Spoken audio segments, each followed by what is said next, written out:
The space around the Kepler 442 star system looked like hell itself had broken loose. Red and blue plasma bolts streaked across the black void, lighting up the darkness with deadly rainbows. Ships exploded in brilliant flashes, their metal hulls torn apart by weapons that could melt mountains in seconds.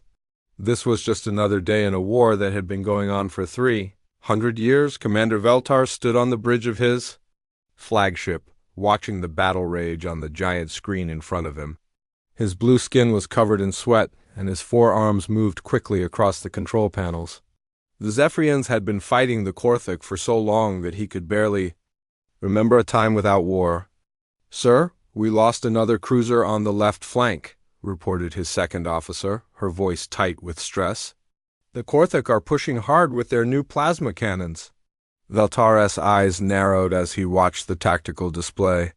Thousands of red dots showed enemy ships, while blue dots marked his own fleet. They were almost equal in number, just like always. No matter how many battles they fought, neither side could gain a real advantage. On the other side of the battlefield, General Thokran was having the same problem. His massive frame filled the command chair of his war vessel, and his thick, gray skin showed scars from dozens of fights. The Korthak were born warriors, bred for conquest and battle. Yet these cursed Zephyrians kept matching them move for move. "General, our assault teams can't break through their shields," growled his weapons officer. "Every time we adapt our tactics, they adapt theirs." Thokran slammed his fist on the arm of his chair, making the metal dent. His people had conquered half the galaxy before meeting the Zephyrians. Now they were stuck in this endless war, throwing away lives and ships for nothing. The war had started over something simple. Both sides wanted the mining rights to a cluster of planets rich in rare metals. The Zephyrians had found them first, but the Korthak claimed them by right of conquest. What should have been a quick battle had turned into 3 centuries of bloody conflict. Both species were perfectly matched in the worst possible way. The Zephyrians had amazing defensive technology. Their energy shields could stop almost any attack, and their ships were built like flying fortresses. They preferred to let enemies come to them, then crush them with superior firepower. The Korthak were the opposite. They were pure attackers with weapons that could crack planets and battle tactics that had never failed them before.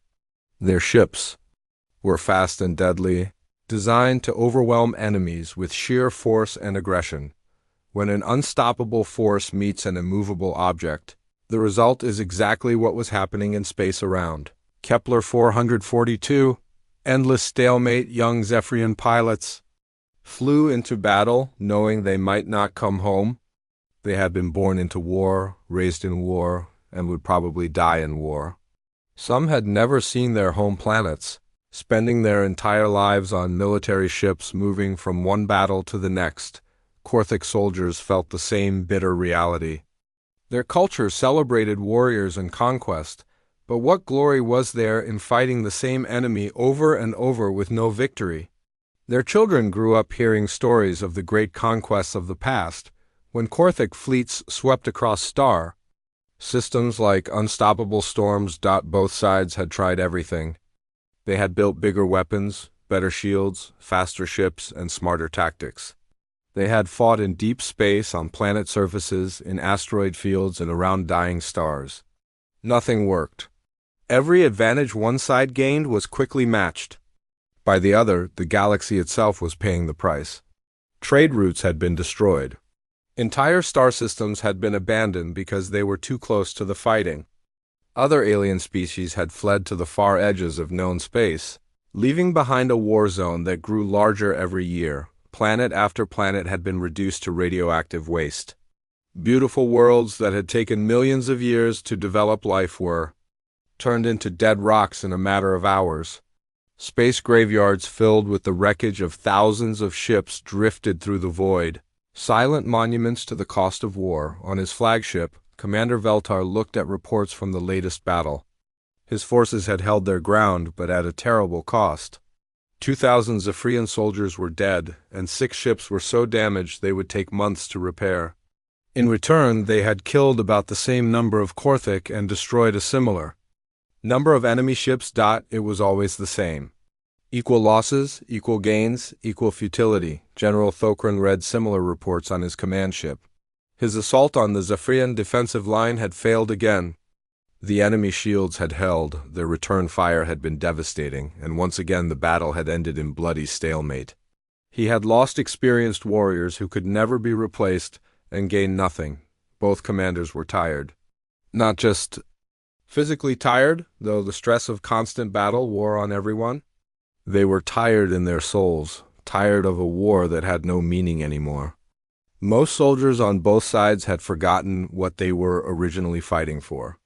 The mining rights that had started the conflict were meaningless now. Both sides had spent more resources on this war than those planets could ever provide. The war had become its own reason for existing. Military industries on both sides had grown huge and powerful. Weapons manufacturers made enormous profits selling new tools of destruction. Political leaders used the war to stay in power, claiming that only they could lead their people to victory. The war had created a system that fed on itself, growing stronger even as it destroyed everything around it. Families on both sides mourned their dead, while factories built more ships to carry more soldiers to their deaths. Children played war games with toys that looked like real weapons, dreaming of the day they could join the fight. Scientists worked day and night to create new ways to kill the enemy, while engineers designed better defenses to protect their own people. Neither side could stop fighting without losing face. The Zephyrians could not abandon their colonies and mining claims. The Korthek could not admit that their legendary military might have been stopped. Both species were trapped in a cycle of violence that neither could escape. Far away from the battle, in a quiet part of space that nobody paid attention to, other eyes were watching. Hidden sensors recorded every detail of the fighting. Computer systems analyzed each weapon, each tactic, each move and countermove.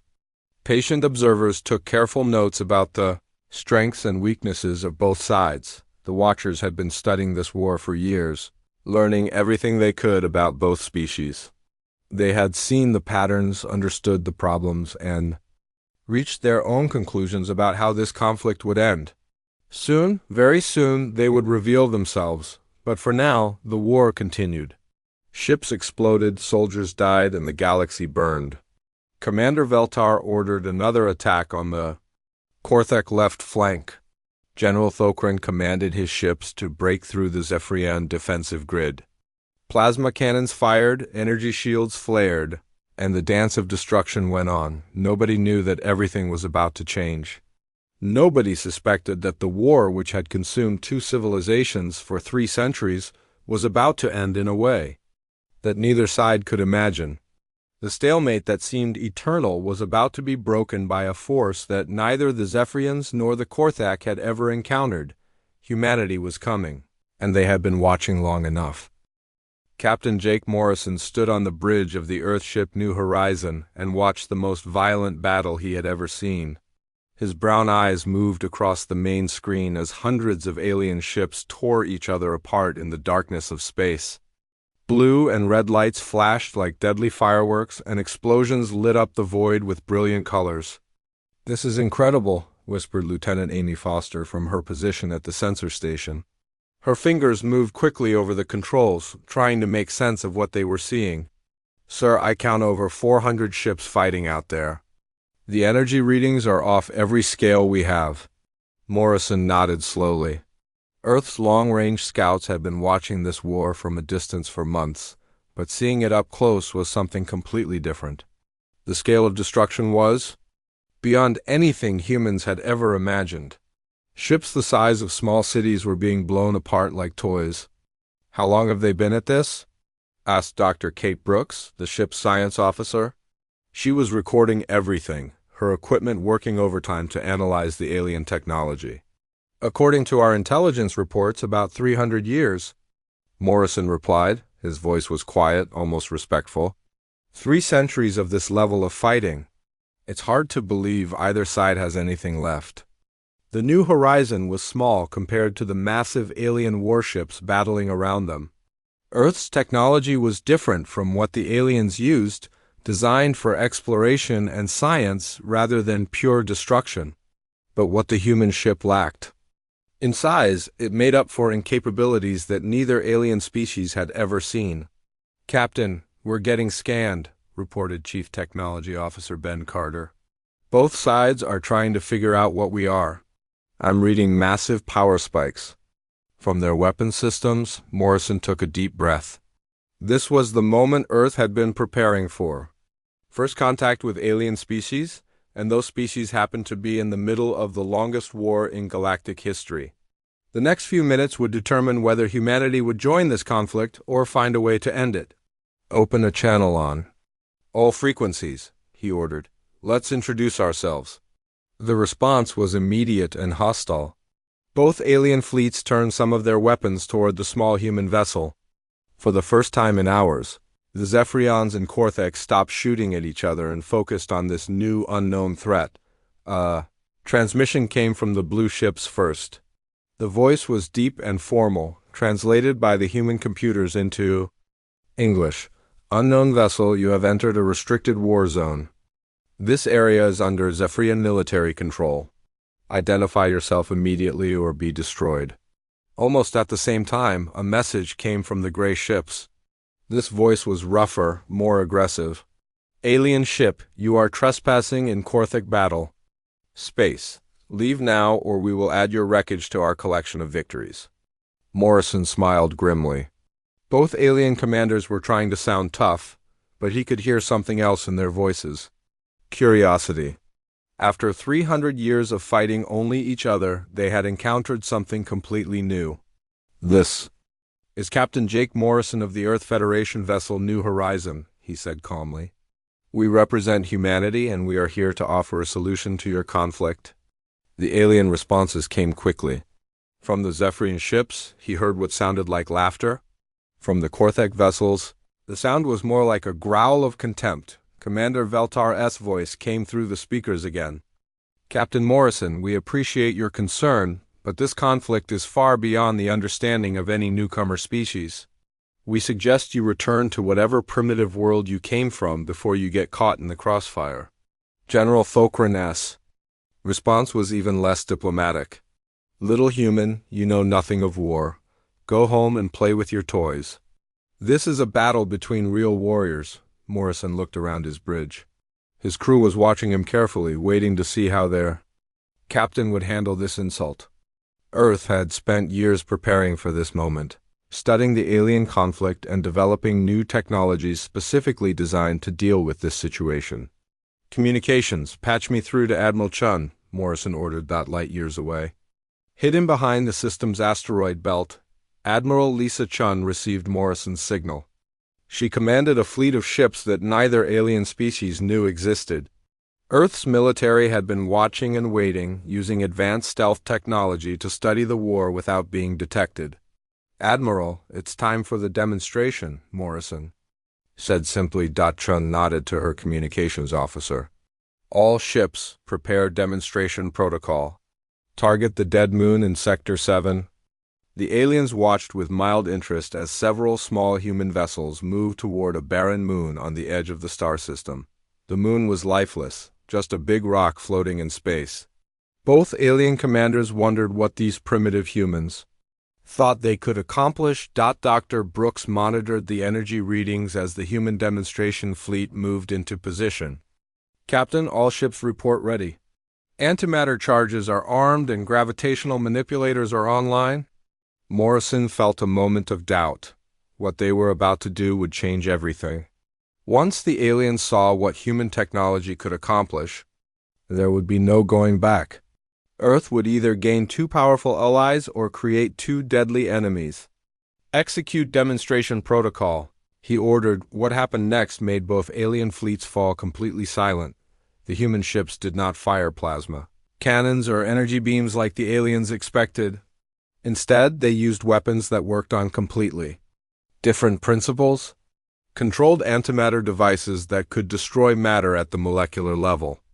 Gravitational manipulators that could bend space itself. The moon did not simply explode. It was systematically taken apart, piece by piece, atom by atom. The reaction spread across its surface like a wave of pure destruction. Within minutes, A celestial body that had existed for billions of years was reduced to expanding clouds of energy and radiation. The demonstration was visible throughout the entire star system. Both alien fleets stopped fighting completely, their crews staring in shock at what they had just witnessed. The humans had not just destroyed a moon, they had erased it from existence. Commander Veltar's voice came over the communication channel. But now it was different. The confidence was gone, replaced by something that might have been fear. How is this possible? General Thokran was equally shaken. What kind of weapons are these? We have never seen anything like this technology. Morrison waited a few moments before responding, letting the reality of what they had seen sink in. Now, let's discuss how we can end this war. The silence that followed stretched for long minutes. Both alien commanders were trying to understand what they had just witnessed. Their own weapons were powerful, capable of destroying cities and even planets. But what the humans had done was different. It was not just destruction. It was complete annihilation. Dr. Brooks was monitoring the alien communications, listening to the chatter between their ships. Captain, they're scared. Both fleets are running full scans on us, trying to figure out how we did what we did. Their computer systems can't even classify the energy signatures. Colonel Steve Parker stepped forward. He was Earth specialist in alien psychology, the man who had spent years studying both Zephyrian and Korthic cultures. Captain, we need to move quickly. Both species respect strength, but they also value honor. We have to give them a way to end this war without losing face. Morrison nodded. The demonstration had gotten their attention, but now came the hard part. Convincing two species that had been killing each other for 3 centuries to stop fighting and work together. Commander Veltar, General Thokran, he began, you have been fighting over resources and territory that are nothing compared to what the galaxy has to offer. We are proposing something that will benefit all 3 of our species. The negotiations that followed were unlike anything in galactic history. 2 alien species that had been mortal enemies for 300 years, suddenly faced with a 3rd species that possessed technology beyond their understanding. The humans had not come as conquerors. They had come as problem solvers. The silence in space was almost frightening. For the first time in 300 years, both alien fleets had stopped shooting at each other. Every ship, every crew member, every commander was staring at the empty space where a moon had existed just minutes before.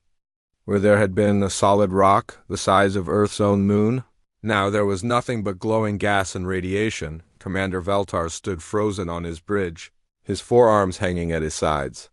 His tactical officers were running scan after scan, but their instruments could barely understand what they had detected.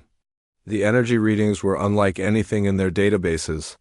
Sir, his science officer said quietly, the moon is completely gone. Not destroyed, not broken apart, gone. Our sensors show no large pieces, no debris field. It has been converted entirely to energy. On the Korthic command ship, General Thokran was having similar problems accepting what he had seen. His thick, scarred hands gripped the arms of his command chair so tightly that the metal was starting to bend. The Korthic had weapons that could crack planets, but this was something entirely different. General, his weapons specialist reported, we have no classification for what we just witnessed. The energy release was controlled, precise. They did not simply blow up the moon, they made it cease to exist. Captain Morrison watched both fleets carefully. He could see their ships moving in confused patterns like animals that had encountered something completely outside their experience. The demonstration had worked exactly as Earth's military planners had hoped. Both alien species now understood that humanity possessed technology far beyond anything they had ever seen. Captain, Dr. Brooks said softly, I'm reading massive communication traffic between their ships. They're trying to figure out how we did it. Some of their theories are interesting. Morrison nodded. What are they thinking? The Zephyrians believe we use some kind of advanced matter conversion technology. The Korthic think we have weapons that can destroy the basic forces that hold matter together. Both sides are wrong, but they're not completely wrong either. Colonel Parker stepped up beside Morrison. Sir, we need to start talking before they have time to think too much. Right now they're scared and confused. That's good for us. If we wait too long, they might decide to work together against us. It was a real concern. The two alien species had been enemies for centuries, but faced with a threat they could not understand, they might put aside their differences. Earth's strategy depended on keeping them off balance while offering them something better than endless war. "Open the channel," Morrison ordered. "Commander Veltar, General Thokran," he began. "What you just saw represents the lowest level of human military technology. We could have demonstrated something much more impressive, but we did not want to frighten you unnecessarily." The responses came quickly, and both alien commanders sounded shaken.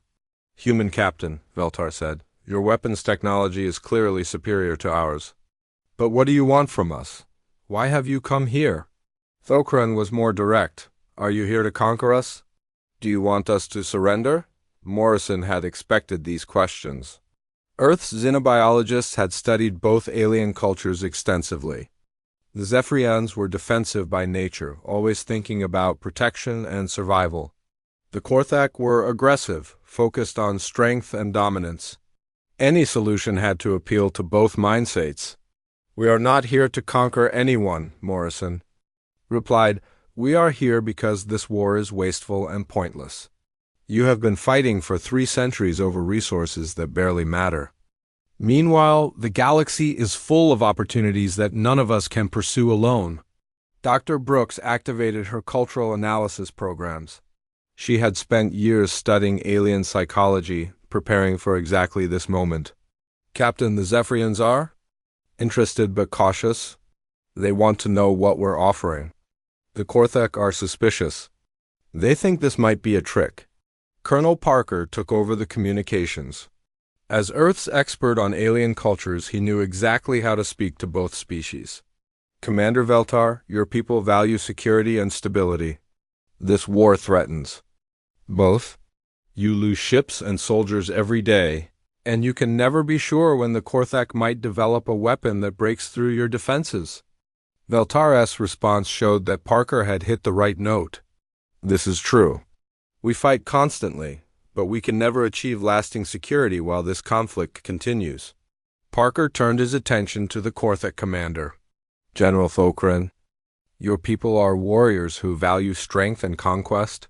But what glory is there in fighting the same enemy over and over with no victory? Your soldiers die for nothing, and your fleets grow smaller instead of larger." Thokran was quiet for a long moment before answering. "You speak truth, human. This war brings no honor to either side." "But what alternative do you offer?" Morrison smiled. This was exactly what Earth's negotiation team had hoped for. Both alien commanders were ready to listen, but they needed to save face. Neither could simply surrender or back down from the war without looking weak to their own people. "We offer partnership," Morrison said simply. "Not conquest, not surrender, but cooperation. The 3 of our species working together can accomplish things that none of us could do alone." The idea was revolutionary. For 300 years, the galaxy had been divided between 2 hostile camps. The concept of 3 species working as equals was almost impossible for either side to imagine. "What kind of partnership?" Veltar asked. "Carefully. The kind where everyone benefits," Colonel Parker replied. "The Zephyrians have the best defensive technology in the galaxy. The Korthak have unmatched assault capabilities. Humans have technologies that neither of you possess. Together we could explore new star systems, colonize new worlds, and defend against threats that none of us could handle alone." Dr. Brooks was monitoring the alien communications channels. "Captain, they're talking to their home governments. Both sides are interested, but they have concerns about trusting their ancient enemies. It was the biggest obstacle to any peace agreement. How do you convince 2 species that have been killing each other for centuries to suddenly start working together?" The hatred and mistrust ran deep, passed down through generations of soldiers and civilians who had known nothing but war. Morrison had an idea. "Admiral Chun, are you ready for Phase 2 of the demonstration?" Chun's voice came through the communication system. Ready when you are, Captain. Commander Veltar, General Thokran, we understand your concerns about trusting each other. You have been enemies for so long that cooperation seems impossible, so we would like to show you something else. Both alien commanders waited nervously.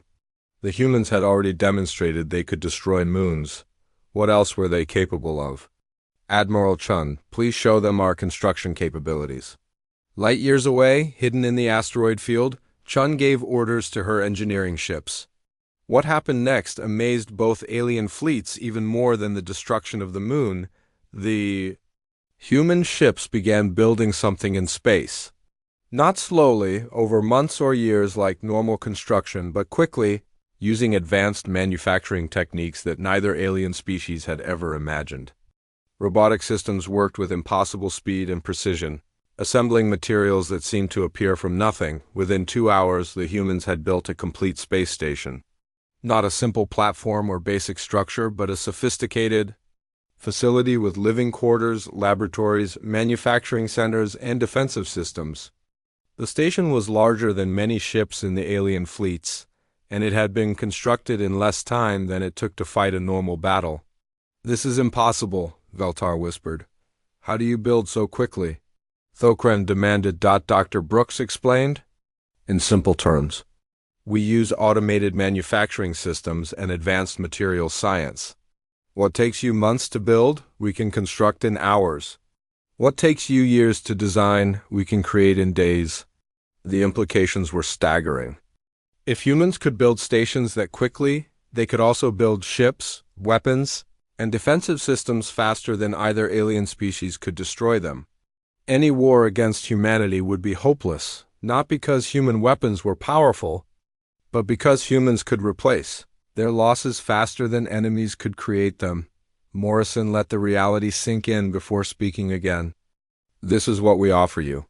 Not just our weapons technology, but our construction capabilities, our scientific knowledge, and our manufacturing systems. In exchange, we want to work together to explore and colonize the galaxy. Both alien commanders were overwhelmed. In one day, they had seen their understanding of technology completely overturned. The war that had consumed their civilizations for 3 centuries suddenly seemed small and pointless compared to what these humans could offer. The negotiations were about to begin in earnest. Admiral Lisa Chun stood on the bridge of her flagship, the Earth vessel Determination, watching as both alien fleets prepared for what they thought would be a 3-way battle. Her dark eyes moved across the tactical display, counting over 800 alien warships spread across the star system.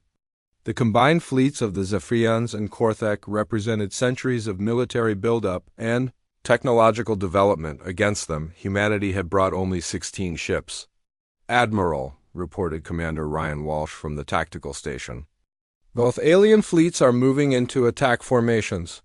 The Zephyrians are setting up their standard defensive wall, while the Korthak are preparing for a frontal assault. They're treating us as a third enemy faction. Chun nodded calmly. The alien commanders had not understood humanity's offer of partnership. After 300 years of war, they could not imagine any solution except more fighting. They saw the humans as another threat to be eliminated, not as potential allies. All ships, prepare to execute Operation Endgame, Chun announced to her fleet. Remember, our goal is not to destroy these fleets but to demonstrate that resistance is futile. We want them alive and capable of cooperation. The plan was audacious in its simplicity. Rather than trying to mediate between the 2 alien species, humanity would prove its superiority over both simultaneously. When the demonstration was complete, both sides would understand that cooperation was their only logical choice. Captain Morrison's voice came through the communication system from his position near the battlefield. Admiral, both alien commanders have rejected our offer of peaceful cooperation. Commander Veltar says the Zephyrians will never trust the Korthek. General Thokran claims the Korthek will never serve under alien leadership. Understood, Captain, Chun replied. Sometimes you have to show people what's possible before they can believe it. Major Dan Cooper led the human fighter squadrons from his advanced cockpit, his hands steady on the controls despite the massive alien armada bearing down on them. His pilots were enhanced with neural interfaces that connected their minds directly to their ship's computer systems. They could react faster and fly more precisely than any biological pilot alone. "Eagle Squadron, this is Eagle 1, Cooper announced to his pilots. "Remember, we're not here to kill anyone. Disable their weapons, disrupt their formations, but keep them alive. We're going to be working with these people tomorrow." The human ships moved into position with a grace and precision that immediately caught the aliens' attention. Where alien fleets moved in rough formations with ships spread out for safety, the human vessels flew in perfect synchronization, like a school of fish moving as one organism. Commander Veltar watched the human fleet with growing concern. "Their formation is impossible," he told his tactical officer. "No biological crew could coordinate that precisely. Are their ships automated?" "Unknown, sir," came the reply. "Our sensors detect life signs aboard their vessels, but their movement patterns suggest computer control far beyond anything we understand." General Thokran was having similar thoughts on his command ship. "Those humans fly like they share one mind," he growled to his weapons officer. "How do they coordinate so perfectly?" The answer was something neither alien species had ever imagined. Human technology had advanced beyond the need for traditional communication during battle. Each human ship was connected to the others through quantum-entangled communication systems that allowed instant coordination across any distance. Hour 1 began when both alien fleets opened fire simultaneously. The space around the human ships lit up with thousands of plasma bolts, energy beams, and missile strikes. It was enough firepower to destroy a small planet, all focused on 16 human vessels.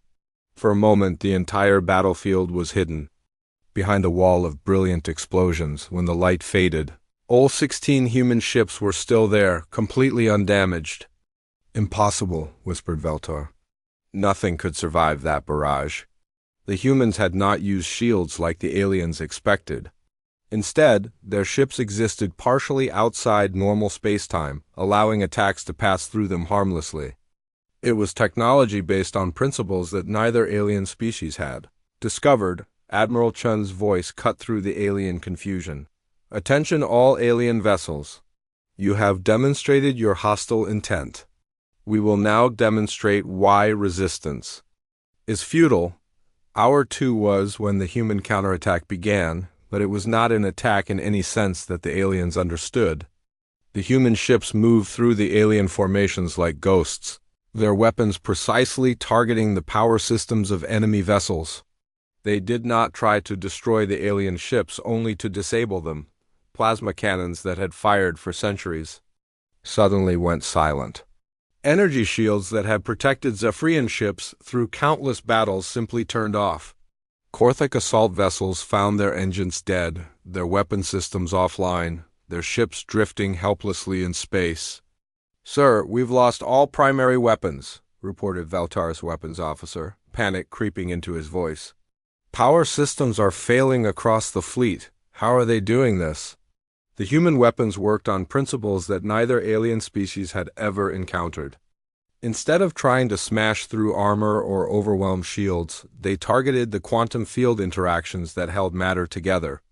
They could selectively disable any system without damaging the crew quarters or life support. Hour 3 brought a demonstration that shattered both aliens' understanding of military science. The human fleet, which had numbered only 16 ships at the start of the battle, suddenly numbered 64, then 128. Then over 500 ships filled the space around the disabled alien fleets. "Where did they come from?" Thokran demanded, staring at his tactical display in disbelief. Dr. Brooks explained from the New Horizon. "General, we manufacture our vessels using programmable matter and automated assembly systems. What you call shipbuilding, we call real-time resource allocation." The new human ships were identical to the originals, built from materials harvested from asteroids in space. Debris in a matter of minutes. Each ship was fully operational, with its own crew of advanced artificial intelligences that could outthink any biological opponent. Hour 4 was when both alien Commanders realized their situation was hopeless. Every alien ship in both fleets was now disabled and surrounded. The humans had demonstrated they could neutralize any threat while building new ships faster than the aliens could count them. Neither the Zephyrian defensive technology nor the Korthic assault tactics had any effect on human capabilities. "Admiral Chun," came Veltar's voice over the communication channel, "we surrender. The Zephyrian fleet yields to your superior technology." Thokran's message followed immediately. "Human Admiral, the Korthic acknowledged defeat. We have never encountered such overwhelming power." But Chun's response surprised both commanders. "Neither of your fleets has surrendered to humanity. You have simply learned that your war with each other is pointless. Hour 5 was when everything changed." "Commander Veltar, General Thokran," Admiral Chun said, her voice carrying to every ship in both alien fleets, "this demonstration is now complete. Your weapons are disabled, but your ships are undamaged. Your crews are alive and healthy. You have lost nothing except the illusion that your war could continue." Captain Morrison took over the communication. "Gentlemen, we told you that we came here to offer partnership, not conquest. That offer still stands. You have seen what human technology can accomplish. Imagine what we could achieve working together." The alien commanders were silent for long minutes, trying to process what had happened. In 5 hours, their combined fleets had been rendered completely helpless by a force they could not fight, understand, or escape. Yet the humans had not killed anyone or destroyed anything except weapon systems. "What happens now?" Veltar asked quietly. "Now we start over," Morrison replied. "No more war between Zephyrians and Korthak. No more wasted resources or pointless battles. Instead, we explore the galaxy together, build new colonies together, and face whatever challenges we find together." Thokran's voice was thoughtful. "You could have destroyed us all." "Why did you not?" Dr. Brooks answered for the human fleet. "General, dead allies are useless. We need partners, not slaves. We need your knowledge, your skills, and your unique perspectives. The galaxy is vast and full of wonders. Together we can explore all of it." The 5-hour war was over. Two civilizations that had fought for 3 centuries had been shown a different path. The age of endless conflict was ending, and the age of cooperation was about to begin, but first, they had to learn to trust each other. 6 months after the 5-hour war, President Helen Davis stood at the window of her office on Earth, looking out at something that would have been impossible to imagine a year earlier. In the sky above, 3 different types of ships flew together, in perfect formation. Blue Zephyrian cruisers, gray Korthak destroyers, and white human vessels moved through the atmosphere like old friends. The transformation had not happened overnight. Building trust between species that had been killing each other for 3 centuries required patience, understanding, and careful planning.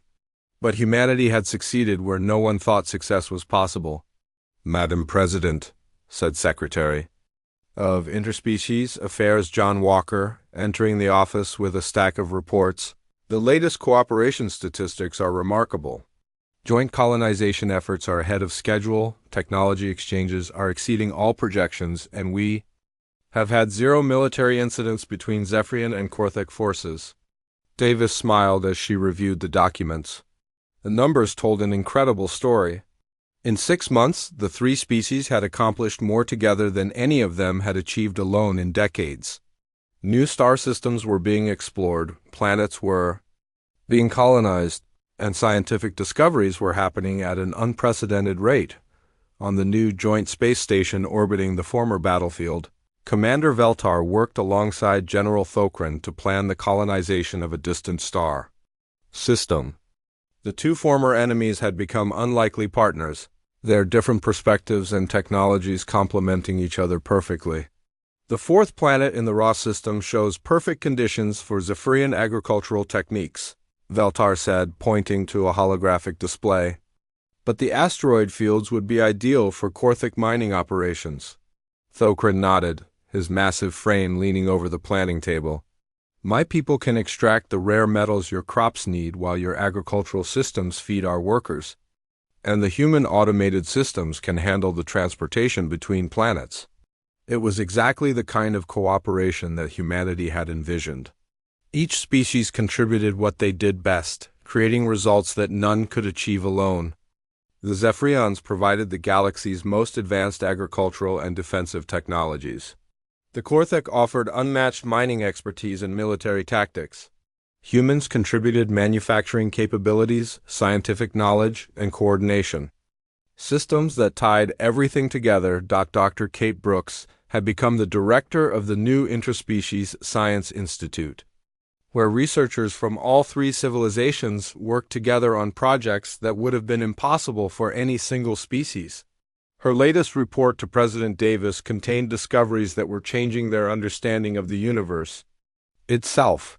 The combination of Zephyrian energy manipulation, Korthek materials science, and human quantum physics has produced breakthrough technologies, Brooks explained during her weekly briefing. We have developed faster-than-light communication systems, energy sources that could power entire star systems, and medical treatments that work on all three species. The medical advances were particularly important. Human doctors had learned to treat Zephyrian illnesses, while Zephyrian healers developed new techniques for human injuries. Korthek battlefield medicine, refined over centuries of warfare, proved incredibly effective when applied to civilian emergencies. Captain Morrison, now promoted to admiral, commanded the first mixed-species exploration fleet. His ships carried crews from all three civilizations, working together to map unknown regions of the galaxy. The discoveries they made surpassed everyone's expectations. Admiral Morrison to Earth Command, came his voice over the long-range communication system. We have discovered a habitable planet in the Kepler 438 system that is perfect for multi-species colonization. The Zephyrians can establish agricultural zones in the temperate regions. The Korthek can mine the mineral-rich polar areas, and humans can coordinate the urban development. It was the kind of planet that would have caused a war between the Zephyrians and Korthek in the old days. Now it represented an opportunity for cooperation and shared prosperity. Colonel Steve Parker had established the Tri-Species Military Academy, where officers from all three civilizations learned to work together. The Academy's graduates were posted to joint exploration missions, planetary defense forces, and diplomatic missions throughout the galaxy. The key to success, Parker explained to his first class of mixed-species cadets, is understanding that our differences make us stronger, not weaker. Zephyrian defensive thinking, Korthek aggressive tactics, and human strategic coordination create military capabilities that no enemy could match. The Academy's training programs were revolutionary. Students learned not just their own species methods, but the techniques of their new allies. Zephyrian cadets studied Korthek assault tactics, while Korthek warriors learned Zephyrian defensive strategies. Human students absorbed the best of both alien military traditions while teaching their own advanced technologies. The economic benefits of cooperation were equally impressive. Trade between the three species had created prosperity that none had ever experienced. Zephyrian food products were in demand throughout human space, while Korthek manufactured goods were prized for their durability and efficiency. Human manufacturing systems produced consumer products for both alien species at prices that made luxury items affordable for everyone. Major Dan Cooper now led the integrated fighter squadrons, where pilots from all three species flew together in combat formations that combined the best aspects of each military tradition. His pilots regularly amazed observers with their coordination and effectiveness. Flying with alien wingmates was strange at first, Cooper admitted during a training demonstration. But now I can't imagine flying any other way. Zephyrian pilots think 3 moves ahead. Korthek pilots react faster than anyone. And human pilots coordinate everything through our neural interfaces. Together we're unstoppable. The cultural exchanges were just as important as the military and economic cooperation. Zephyrian art had become popular on human worlds, while human music was being adapted for Korthek instruments. Mixed species? Restaurants served food that combined all 3 culinary traditions, creating flavors that none had experienced before. Young people from all three species were growing up together, learning each other's languages and customs. The children who played together in the mixed colonies would never know the hatred and fear that had divided their parents' generations. President Davis received regular reports from the colony worlds, and everyone told the same story. Cooperation was not just working, it was creating a better life for everyone involved. Crime rates were down, scientific progress was accelerating, and the quality of life was improving faster than anyone had projected. The most remarkable thing, reported Dr. Brooks during one of her briefings, is that none of the three species has lost its identity.